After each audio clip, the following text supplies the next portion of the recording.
Bonjour et bienvenue à Radio Clé de Vie. Mon nom est Frédéric Huillon et j'ai le plaisir d'animer l'émission Améliorer ses finances, un art à maîtriser. Et nous en sommes déjà à la 5e émission. Que ça passe rapidement. Je fais un petit résumé des premières émissions parce que je pense qu'on est en train là, d'avancer de façon très progressive et c'est intéressant de voir là, un peu qu'est-ce qui s'est passé en arrière avant de pouvoir là, regarder là, l'émission de cette semaine. Donc, en première émission, nous avons parlé des objectifs versus les fameuses résolutions de début d'année. Donc, c'est une émission qui est assez intéressante sur ce sujet-là.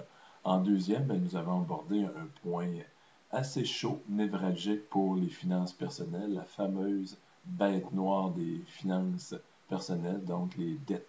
On a vu qu'il y avait des mauvaises dettes. Pour la majorité, elles sont mauvaises. Et on a vu aussi qu'il y avait des bonnes dettes. Donc, pour en connaître un peu plus sur ça, comment aussi contrôler nos dettes et même les ramener à zéro. C'était une émission là, assez bien structurée et bien chargée d'informations pour pouvoir là, réussir à contrôler cette fameuse bête noire-là.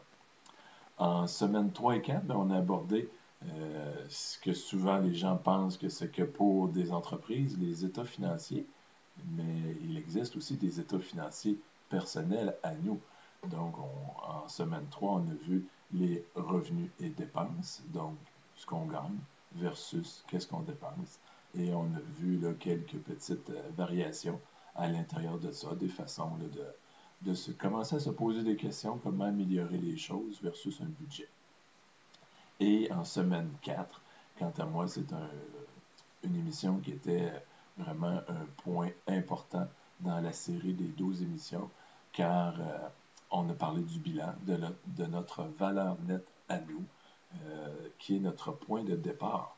Avec cet état-là, ce chiffre-là de notre valeur nette, bien maintenant on peut savoir d'où on part et quand on se détermine des objectifs, où on veut aller. Avant de savoir où on veut aller, ben, il faut avoir un point de départ. Exemple, moi je reste à Québec ici, près de Québec.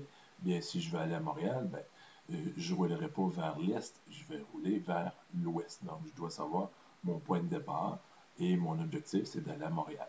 De quelle façon maintenant, le moyen de transport, ça c'est autre chose. Et aujourd'hui, bien, on aborde un sujet qui n'est pas toujours aimé par les citoyens ici au Québec. Je ne sais pas dans d'autres provinces canadiennes, dans d'autres pays, si c'est aussi aimé qu'ici, plus ou moins. Je ne sais pas. Les fameux impôts. Je dis à la blague de temps en temps que, bon, c'est une mesure de guerre de 1917 où est-ce qu'ils ont dit, ben voici, de façon temporaire, nous allons prélever par rapport aux citoyens des sous pour pouvoir faire un effort de guerre supplémentaire. Et c'est une loi temporaire. Et qui dit temporaire, normalement, ne doit pas passer 100 ans. Donc, j'ai dit il y a quelque temps, ou je l'ai même écrit dans un article dans mon blog, où est-ce que, ben, soyez heureux, le temporaire termine bientôt, 1917, donc 2016, sera la dernière année qu'on fera des impôts. Bien entendu, depuis le temps, ce n'est plus temporaire, c'est rendu permanent. Et c'est une façon de contribuer, que chaque contribuable contribue à ce que la société fonctionne au mieux de ce que les politiciens, les administrateurs de nos villes, villages et provinces, pays peuvent faire. Souvent, les gens en impôts, ce qu'ils n'aiment pas, c'est de voir à un moment donné la quantité d'impôts qu'on peut payer. Ici au Québec et au Canada, c'est de façon progressive. Donc, selon notre niveau de revenu, plus il est élevé, plus le taux d'imposition est élevé. Donc, ce que je dis souvent, c'est un petit côté très financier, très, je dirais, terre à terre, qui ne satisfait pas des fois certaines personnes parce qu'ils disent ben oui, on en paye trop, j'aime pas ça, et là, les émotions embarquent. Bien, dites-vous que plus on paye d'impôts, ben, ça veut dire qu'on gagne plus de revenus qu'une autre personne qui en paye quasiment pas. Et ce que je veux parler dans l'émission aujourd'hui, c'est peut-être un seul véhicule maintenant qu'il reste disponible ici au Québec, entre autres, le fameux REER. Donc, on en reparlera dans quelques minutes. Donc, les impôts, oui, on n'aime pas, la majorité n'aime pas. Et ce qui est intéressant de faire la distinction, et je le vois de plus en plus là, dans ma propre clientèle d'impôts, ça fait un petit peu plus qu'un quart de siècle, et donc plus de 25 ans là, que je fais des déclarations d'impôts pour moi et d'autres. Ma clientèle augmente d'année en année. Et je vois aussi une explosion de travailleurs autonomes. Ce qui est intéressant avec les travailleurs autonomes, bien, le principe d'imposition est différent. Je m'explique. Un salarié qui travaille pour une entreprise XYZ, bien, l'entreprise se doit d'enlever la juste part d'impôt avant de donner quelques sous que ce soit à leur employé. Ce qui veut dire que, bon, mettons que la personne est imposée à 40%, on va prendre des chiffres arrondis. Si la personne gagne 1000 dollars, bien l'employeur va enlever 40%, le garder dans son compte de banque pour, à la fin du mois, l'envoyer au gouvernement. Et l'employé recevra la différence, donc son revenu net, 600 dollars.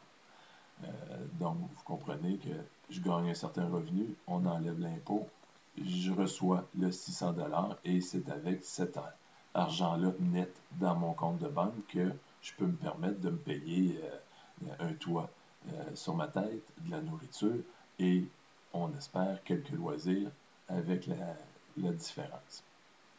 Et les travailleurs autonomes, c'est un peu différent par rapport à l'imposition. Eh bien, les travailleurs autonomes, bien, ils ont leur revenu à la base et ils peuvent soustraire des dépenses afférentes à leur affaire. Ce que je veux dire, ben, c'est comme une mini-entreprise, un travailleur autonome, ben, il y a les revenus d'affaires, moins, bien, je me déplace pour aller rencontrer des clients, bien, ces dépenses-là, maintenant, sont déductibles d'impôts. J'ai un bureau à la maison que j'utilise à 50% du temps, bien, je peux passer en superficie et en pourcentage ces dépenses-là dans mon rapport d'impôt. Et j'ai des frais, bon, ben, exemple comme moi, le logiciel d'impôt, imprimante, les papiers, tout ce qui est matériel, bien, à des proportions d'affaires, bien, je peux les déduire de mon revenu de travailleur autonome. Ce qui revient à dire que j'ai mes revenus, moins mes dépenses justifiables et raisonnables d'affaires que je viens soustraire. Donc, je diminue mon revenu et après, je me fais imposer. Donc, vous comprenez que le montant imposé est moindre en travailleur autonome qu'un salarié qui est imposé dès, le, dès la source de son revenu qui est par rapport à son employeur. Je voulais faire cette petite distinction-là. Je veux vous parler maintenant des REER. Beaucoup de gens, j'entends, ah, là, c'est la période des REER, ici, c'est la course folle jusqu'à la 60e journée d'une nouvelle année. Donc, 3 fois sur 4, c'est le 1er, le 1er mars. Et l'année bissextile, ça tombe le 29 février, qui est la 60e journée d'une année. Donc, ça, c'est comme la course folle. Il n'y a rien qui empêche à n'importe qui de mettre un montant égal à chaque mois, à chaque semaine. Sur chacune de ces payes, il pourrait se faire prélever un certain montant pour aller à son REER, puis ne pas avoir à se poser la question dans la fameuse course folle de début d'année de dire ah là, il faut que je me serre la ceinture, surtout après les fêtes. On commence à recevoir les comptes de carte de crédit pour les achats qu'on a fait pour les fêtes. Et là, il faut se serrer la ceinture pour penser mettre des sous dans un REER pour diminuer notre revenu imposable. Parce que c'est un peu ça l'exercice du REER. C'est de dire, ben oui, j'ai gagné, je ne sais pas, moi, exemple, 50 000. L'employeur m'a imposé à juste part à 50 000. Et si je prends 5 000 de REER, bien c'est comme sur mon rapport d'impôt que j'aurais gagné en fin de compte 45 000 et j'ai été imposé sur 50 000. Donc j'aurai des retours d'impôt à cause de cet investissement-là qui est dans un REER. Et le principe d'un REER, c'est de mettre des sous de côté aujourd'hui pour pouvoir avoir des sous, des revenus lorsque je serai à la retraite. Donc, vous comprenez qu'aujourd'hui, je reçois des retours d'impôt sur de l'investissement que je fais. Et quand je serai à la retraite, cet investissement-là deviendra mon revenu et je serai imposé dessus.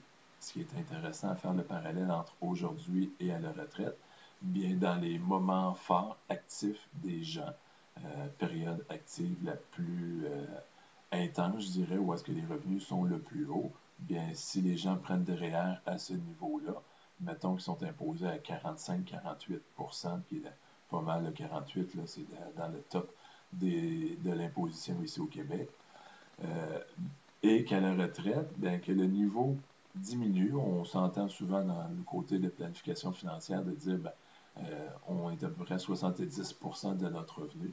Donc, peut-être que notre taux d'imposition à la retraite sera peut-être de 35-40%. Donc, je retire aujourd'hui des retours de 45-48%. Et sur ce que je vais recevoir en revenu à la retraite, ben, je paierai du 35-40. Donc, il y a un petit avantage supplémentaire d'avoir eu la discipline d'accumuler des sous pour la retraite. Mais je reviens sur les REER. Les gens souvent disent ah, mes REER, j'ai des REER, j'ai des REER, et il faut que je pense à cotiser dans mon REER. Un REER, en soi, je vais d'en étonner plusieurs, ben, c'est rien en tant que tel, un REER. Un REER, il faut le voir comme un portefeuille. Un portefeuille qui est un régime enregistré d'épargne retraite. Donc, le enregistré veut dire qu'on le place dans une filière à part qui est là pour ma retraite et comme il est enregistré, bien, il est vraiment là, déductible pour le rapport d'impôt. Ce que je veux en venir, c'est que où les gens disent je possède un REER, mais l'important, c'est qu'est-ce que vous avez mis dedans. Ça peut être des dépôts à terme, des obligations d'épargne, ça peut être même, ça peut aller jusqu'à la bourse. Ceux qui aiment la bourse et qui ont des aptitudes pour être gagnants au bout de la ligne, qui pensent gagner plus que le fameux 1% qu'on peut avoir ici sur des placements sur 2, 3, 4, 5 ans, bien, ils peuvent tirer leur épingle du jeu à la bourse, gagner plus, mettre ça à l'abri de l'impôt dans un REER et seront imposés simplement à la toute fin lorsqu'ils feront les retraits pour leur retraite. Donc, c'est un petit côté important à comprendre là, que le REER en tant que tel, c'est vraiment, il faut le voir comme un portefeuille, une chemise, où est-ce qu'on met des placements à l'intérieur. C'est qu'est-ce qu'on met dedans qui devient enregistré. Souvent, quand on parle aussi de REER, bien, on a la notion de les intérêts composés. Je vous donne un exemple. Bien, si je place aujourd'hui 1000 $ à 10%, bien, il est assez facile de comprendre qu'à la fin de l'année, j'aurai mon 1000 $ de placement plus mon 10% d'intérêt, donc 100 $ d'intérêt, j'aurai 1100 $. La deuxième année, si je remets un 1000 $, bien, c'est pas 1000 $ plus 1000 $ qui va rapporter de l'intérêt, ça va être mon premier 1000 plus le 100 $ d'intérêt plus le deuxième 1000. Donc, ça ne fera pas 2200, mais ça va faire 2200 quelques grenailles parce que le 100 $ va rapporter, donc en réalité, ça va être 2210 là, pour l'exemple, il est simple. Mais vous comprenez qu'on a de l'effet composé qui augmente de fois en fois. Et c'est la fameuse huitième merveille du monde là, que certains grands hommes parlent dans la finance, que c'est intéressant à savoir. Donc, c'est ce que je voulais vous parler un peu sur les fameux impôts. La prochaine émission, je veux vous parler de l'assurance vie, un autre sujet que plusieurs personnes soit manquent d'informations ou des fois en ont trop, ou il y a trop de risques, de peur et de craintes cachées en arrière de ça. Donc d'ici là, je vous souhaite une super de belle journée, une agréable semaine. Si vous voulez réécouter, il y a un bouton réécoute et à même Radio Clé de Vie, là, vous pouvez aller sur Web TV. Et je crois qu'il y en a un autre, là, je l'oublie. Le Web TV, le Web Magazine, je m'excuse, qui est incorporé là, à même la, euh, la page web là, de Clé de Vie, Radio Clé de Vie. Sur ça, bien, je vous souhaite une agréable journée.